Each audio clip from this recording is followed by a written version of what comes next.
asxaabteena qaaliga ah maanta waxaa marti inoo ah macalinkeena qaaliga ahaa ee xulka qaranka iyo kooxaha wadankeena soo maray maxamed cabdulle faryare. ما شاء الله أصحابته قالي maanta waxaa marti inoo ah macalinkeena qaaliga ahaa macalinka xulka qaranka maxamed cabdulle faryare ما شاء الله oo weliba aan nasiib aan u yeeshay inaan la soo shaqeeyo soo dhawow channelka facebooka macalin saalax iyo youtube-ka kusoo dhawow macalin aadan kaaga mahad celinaa aad iyo aad u mahadsantahay macalin saalax runtii farxad weyn bay ii tahay caawa inuu macnaha igu marti qaado channelkan wiilkayga marna saaxiibkay marna macalinkii ila soo shaqeeyay xul qaran iyo heer naadiba saalax faarax muxidiin aad iyo aad u mahadsantahay macalin معلم هذا مضن معلم ما شاء الله كن جارك بدنا مع سنتاي فرصة قالقة إسيسي يصيروا هناك سنة تيجي أقبل شيء تودو معلم محاربة إن شاء الله دولا إدمو تاريخ نولاد كسبورتي هذا كل مرة بدنا وقع هذا الشيء مرة بدنا وقع هذا الشيء لكن جنال كيجا يوتيوب كيجا وكي جوهرية معلمه نروح بدنا وقع لسه معلم ما شاء الله الله حفظ الله وبركاته معلم تاريخ هذا سبورتي معلم وإحنا نقطة ونحن وشيء أدي هذا مع سنتاي صراحة سؤال شو عم كلا قاعدين على بدنا marka hore taariikh nololeedkayga aniga waxaan ku dhashay xamar xaafida xamar dijo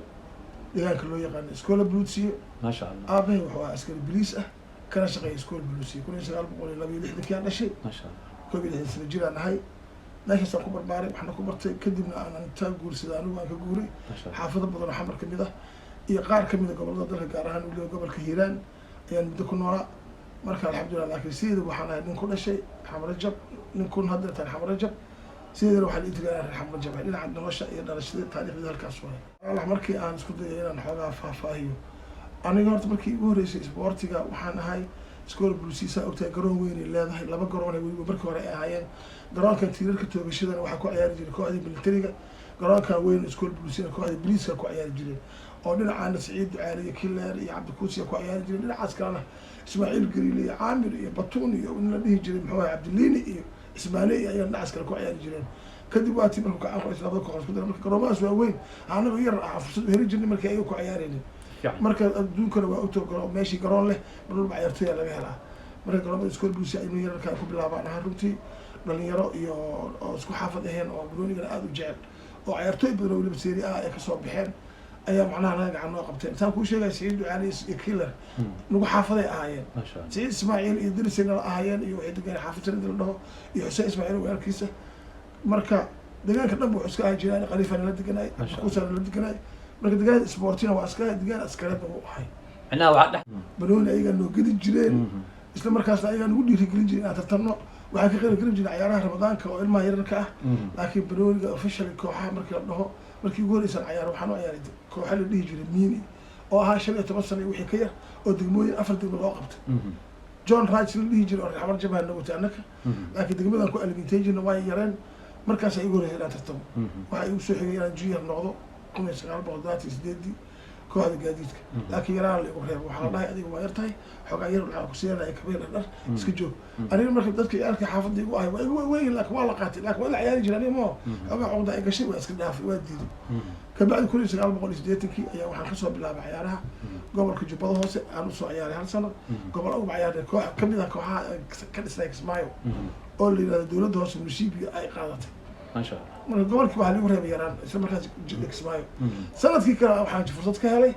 xamar waa ka waxaan fursad ka helay gobolka Shabeellada Dhexe waxaan nasiib u yeeshay inaan noqdo ciyaaryahankii macnaha nasiibka u lahaa inuu joogar oo weligeed xamar imaan markii waxaa soo bixi jiray banaadir inaan xamar aan keeno markii taariikhda ugu horreysay weliba ay finaala tagaan oo ay kaalinta labaad galaan سنة كم معلومة sanadka 82 waaye كويس 82 marka mar labaad gobolka dhan u ciyaaray ما شاء الله jeeya ay qaadatay marka gudoomiyaha gobolka waxaa ahay Allah u naxariistay Xasan Abshir marka asoo aqli badan sameeyay diiday gobolka inuu kala fakado marka gobolada ceeruhu xamaasadeen lahaayeen أدود معنا أدود marka sideetii laba marka inuu ugu cirshay inaan gobolka u ciyaaro sanadkan markaan ciyaaray anoo jeeyo marka inaan ku biiro rabo asaga la soo bedelo waxa la keenay xamar Xasan Abshir سفيان Abshir xamar noo yahay ku taa dawladda hoose kooxda munishibi leedahay سفيان kooxda munishibi waa dara qasab lagu geeyay intaan joorka soo baxdo dhan jeeyo la sanad iyo ma zaad mishal siinaysa sida la caayis liya tuuriya ma maray kartid saaxiibka cabdi helo ashara kala ku sheekeynaa laakiin macalimo gudoomiye xasan abshir ilaa uu naxariis inta mid Allah uu naxariis khibrada waasiiciyo inuu kugu celiyo maxalla gobolka marwad uu ku eelsiyo inuu ku soo wado gobol uu keeno ama baahalaha gobolka Munishibi inuu ku keeno waa wax adiga uu ka arkay dadaalkaadii iyo wax qabadkaadii xasan sax waxaan ku sheegayaa runtii taariikhda gobolada aan ka sameeyay waxay ahayd tartankaas goolasha ugu badnaa hal season la dhaliyo aan dhaliyo weliba is aragga labaad ah ninka ugu badnaa goolal dhashay nin Yusuf Qaar lii jiro 9 gool 3 gool aniga aan dhaliyo rikoorkaas macnaha harta ciyaaraha gobolada aan ka sameeyay marka kooxaha dhan u jeeyay waa rabtay petrolka waa rabtay waqti hatta koox ka soo dhaweynaysa kay siinaysa lacag soo dhaweyna horseed waa rabtay hatta aabe waxay dhaheen inta loo imaado wiilka adeeska dhaatay wiilka kooxda ciidamada keen aba hatta garaada la siira asagana garaada la siira dhahay aba kooxdaas waxaa rabtay waa necbaan أنا أقول لك أنا كان نحمر تاب أبين العسكري وذا برونيا مكي وريس المسيبي أنا جاي كول على سوسينيس العسكري كاتون وابي لا حفيز كان جاي ما بقى مسيرين برونيا العلو قطع مركا كبدعي مركا صار مركا دولة دوسي قاتل دولة دوسي حساب شيء أنا كيري عنك جانس كانت كل مياه كبدها معلم جانس مركا لكل مرتي معلم ما في صار كيري إنه بنلعب كوجي نكتب برصاص واللغة ده قاعدة تجيبان أسوقها ما شاء الله تبدأ توقف تجيبان كوه يعني مع العول مع الجيل ما شاء الله runtii laakiin ninka inta badan turjumaanka u ahaa aniga ahaa waayo macalin awil wuxuu nala joogay iyar oo uu dhaawacmay ka bacdi uu ka tegay kalaabka macalin geelna markaa dambe oo macnaha oo Brunei ka fadhiistay ayuu toos isaga asiista u noqday marka shaqadiisa waxay noqotay turjumaan iyo asiir kaaliye laakiin aniga inta badan qofka ka turjuma aan ahaa marka macalinka badanaa macalin wixii sidoo wuxuu tababarayay ilaa wuxuu ii sheegay macalinka wuxuu sheegay kooxdu sii sheegay halkaas wuxuu arkay inaan macnaha gudbinta because waxaa jira adduunka bood ilaa geej waxa la saaray sida wuxuu gudbinaya waxay noqotay inuu wuxuu sheegay wax perfect inay yihiin inuu macallinkana dareemo markii dambe asaga iskiis wixii bari jiray ما شاء الله معلنك waxaan u ahaa turjubaan iyo isla markaasna asaga mid weyn oo markaas waqtigaas wuxuu jiray 55 sano laakiin wuxuu dhigi jiray macnaha waxa aan rabo inuu sameeyo laakiin waxaan ku runta ku sheegay shaqada qaarkood wuxuu ahaa perfect wili aad wuxuu khatar u ahaa free kick meeshaan boortiyaashu asuu markuu tababaray wuxuu leeyahay waxaan dhalnaa meeshaas aan ka dhalay wuxuu ka dhalay waa shay oo tilmaama waa tilmaama waa dhalay xagga gelna leeyahay lugta banaankeeda inuu ku jiro lugta gudaheeda inuu ku jiro waa dhalinay laakiin aniga akshamada kale oo tilmaanta u baahan oo asiga markaas fudud dhalinyarada iyo u baahan ayuu ii adeegsan jiray marka runtii halkaasna waxaa ka bilaabtay shaqadii macalinimada inaan macnaha ana nafkayga aan waxaan danay ay noqoto markii aan 89kii waataan macnaha 86kii aan dhilahay horyaalkii jiray dawladda isla qaadnay macalinka waxa waaye macalin wuxuu ahaa maaragtay yaab leh markaas oo horyaalka qaas jiray Daawudka kooxda Munishibi waa macalinka markii uu koow imaaday wuxuu yiri ciyaartoy hebel wala isoo horyaalku ay socdo dhamaad ah wuxuu yiri aniga dhex galay hadda taane macallimiintu daawada kooxda la fiirina iyo horyaalkan fiirina صح wuxuu dhahay macnaha ciyaartoyda wuxuu codsaday nin la Cambar iyo Shaash oo difaaca uu codsaday nin la dhahayo baalkii ii sheegay Nuur Amiin Mukhtaar Utti iyo Mukhtaar Utti wuxuu dhahay la isoo gado markaasuu waxaa la yidhi saaxiib raxmad waddankaane waxaa la soo saartaa dalka xeer wax gadasho ma jirin ciyaartoy professional ma jirin dawladda ma ogoleen waxaa loo talay isboortiga dadka lagu maaweeliyo dadkii aan jeclaay garoomada iska buuxsamay marka wuxuu dhahay ummadda lagu mashquuliyo aan baasha mid lagu madadaaliyo marka macallinkii markii wax gadayso wuxuu dhahay laba sano ay qabanaysa marka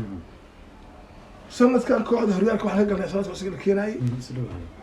horyaalka sanadka la keenayay wuxuu galay kaalintii lixaad galnay saalax sanadku wari uu qabtay asaga maya markuu imaanayba oo fiirna bad galay andaata dhamaatay toornay wala fiirsanay booska lixaad galnay ma sha Allah wuxuu dhahay kooxda aniga sanadkan waa dhamaysan sanadkan waa dhamaysan sababtu uu kooxdi waxaan mii soo gadaysiin ciyaartoyna waa kala weyn sababtu markaas aniga oo shaqada dhex ka qaatay iyo saaxiibkii Allah na haysta Baqdaan iyo yar dhigi jiray maday iyo shoongo iyo qolada gobolka banaadka ma tacbir aan soo Abdi Boy iyo Rasaas Abdi Boy Abdi Abbas Ali Salaad Ajelo ragaas yahay ayuu gobolka banaadka la keenay inta ay soo daray yaraanay ragii horena waa macallin geele bisha kir shiiqa oo duqoba iyo kullu ragaas ayagana markaas garoomadi ragaas oo garoomadi kasii baxaya yaana ka yiri soo bixin gaaba jiro dhahay marka kala go'a jira qolo loo dhaxay jirleed baa finaaleen marka waxay sanadkan inta natiijaha sugnina koodi hadisa transformation asina ragaa waayelka noo ku sagootina ragaa yarka noo ku soo saara ka bacdi ragaa yarkaas ku filaanay شير صالح سنة كم كي لما سنة لما تروح دياري سدح كوحات ونكسر باص كسر في عيارتك عيارتك سدح بورتيري سدح نمبر دوه سدح هذا هي اللي بيعطيكم سدح في النوابع سدح ديش سدح عند شيء بس ورد حتى دي اللي هي جعلها macalinka marka wuxuu sameeyey wuxuu dhahay markaa waa isku dhima kulligood cumar cali soo nooba afar yar xagga nooba kala baa laba sagaal labada gobolka sagaal shabeellada dhexe isbinaadi kala hawo marka wuxuu sameeyey adiga jarda iska dheerisay u dhahay adiga horyaalka dheerisay qolaba koobkii ay soo qaaday maalin adoo macnaha kursiga kaydka fadhiya lacala adiga kabtanka uu baxo ama qof weerar u baxo ali geena laakiin si kale uu gelay laakiin maalintii la yaba jarda udka qoladaan jarda uda qaaday qoladii kale horyaalka qaaday aniga wuxuu iga qaadanaya substitution aniga substitution ka qaadanay marka macalinka saa sameeyey waxay keentay sanadkii koowaad inaan kaalinta labaad la keeno lixaad labaad koobkii labadii koob isku qaaday hataa waxaa jiray koob ramadaan asan waa qaaday saddexdii koob uu qaaday waxaa dhacday ciyaarihii jaamacadda carabta sideedkii todobadii saalax waxaana loo bixiyey mufaajaat الدور macnaha mucjisadii kasoo qayb gashay tartanka waxaan la ciyaarnay masar horyaalkeeda kooxda ahayd zamalek saalax hal iyo halan kaamil ku marnay maxaa dhacday saalax kaamil dad waa socon weyne jawiga jidda 42 ahay waxaan anagana waxaan ka tagnay xamar oo 23 ah 23 iyo 42 macnaha intaas isleeyihiin loo jibaar waay marka waa qaadnay qabato kooxda masar hal bil ku xariisay meesha jawiga uga qabsato midda kale jidda iyo boosaaso iyo berber isku cimilad waay haddii aan jiddiye berberiye boosaaso ku aliminteelan ku xaran lahayn kaale ark waa kaalmayna qalahayd sidaa yahay nooga badiyaan ciyaartii labaad waxaan la ciyaarnay sacuudiga la ciyaarnay ciyaartii labaad markaa sacuudiga la ciyaarnay sacuudiga sheekh saalax wadankooda lagu ciyaarayay naadiga itixaad waay oo hadda aragtay oo naadi weyn ah aasiya dhan macruufka ah wuxuu sameeyey macalinkoodii denmarkees waa scotchiga la dhahayay ciyaartooda waa fadhiya ma ciyaareen tii masar ciyaartaaneta aniga xasan afgoyn la dhaho oo aan cabsaninba aana la keenay maalbaluqu asigana isagoo jaban dheelaya kalxantaana ka jabna waa dheelaya ma cabsanaynba markaan tagnay xataa habeenkaas waxay dhaheen dacaayada nagu fureen kamaalbaluq oo yemini waa dhaheen لاعب يمني في صفوف الصومال معناها لاعب يمني صفقة الصومالي كجرا عمر معناها رايح دقيقة معناها بوليسي تشويش حاله قلنا سيف يعني مركا سعودي ربيع المغرب ليش ساعات تعرف كده أنا أقول لنا أنت تقول قول بقى ما شاء الله فريم بيعرف ترى بحرين حقائق با بقول كده شباب سيدا جيرين لبرت قولنا قولي ربيع المغرب وحاول عيال السودان هي سعودي قاعد عيالين لا بيكون ماتي بريج أنا السودان لا بيقدر يقبل ما شاء الله حاول أنا هذيك على قول علم والنبي سجل بالكعب معناها واحد من سايق خلينا وحال سوقات من رباح مجرى اللي يجري الجيريا او قاعده بورتو سيدي دبل اذا قاعده جامبيون ليج او يوروب قول علم كلنا سير الجيريا ولكن مركز جرب يا كسو دغن اني اصير ربنا لاعبان عربي يا سجل بالكعب في الاسبوعين معناها اسبوع لا عيارتوي او عرب لا بقول علم كل شيء بدنا اسوق انا عرب كسو جيد عربي كسو اسوق معناها سومالي جامعه عرب كي يقولوا عرب انه دي كرتها عرب عندنا مركز الشيخ صالح waxaan la ciyaarnay yemen iyo sacuudiga laba iyo hal oo khaatib bilaa sacuudi ku bidi annaga shan uga badan sacuudi yemen shan saddex gool ah ma sha Allah jaaga taariikhda aan sheegtay umarka oo laga jeeday marka laga sigay ka sheekayna waxaan dhahaa ciyaaryahanka kaliya Soomaaliyeed oo kulan caalami ah oo dalka dibadiisa ka dhacay saddex gool soo dhaliyay qof aan ma jirin lahayd hoome uu soo dhawaay وسكوا رجعوا عنا جبنا حسفيني وسولوا رجعوا عنا سعيد على سؤال لكن أيار صاحبتنا ما إيش كي يكون لي أيار صاحبتنا ما إسماعيل قال لفتك يسوون لي لكن إثيوبيا يقول لي سومالي مخبلني مركز لاعب كليه سومالي كل العالمية أو ذلك بدي سجودي حتى ولا رجال علينا ما شاء الله معلم هو ما صنت هاي وحيالها أن أورادنا ندتك يهوري ما شاء الله أنت نول إلهي عمل عفات الله سيو أنت اللي متنا الله ونحرسته إن شاء الله ورثي macalinkeyga qaaliga ahaa xulkeena qaranka Soomaaliya kooxaha wadanka badanaa soo qabtay macalin Maxamed Cabdulle Faryare qaybtiisa koowaad insha Allah la socda qaybta labaad waxa halkaan inoogu dhan taariikh nololeedkii qaybtii koowaad macalinkeyga qaaliga ahaa macalimo aad u mahadsan tahay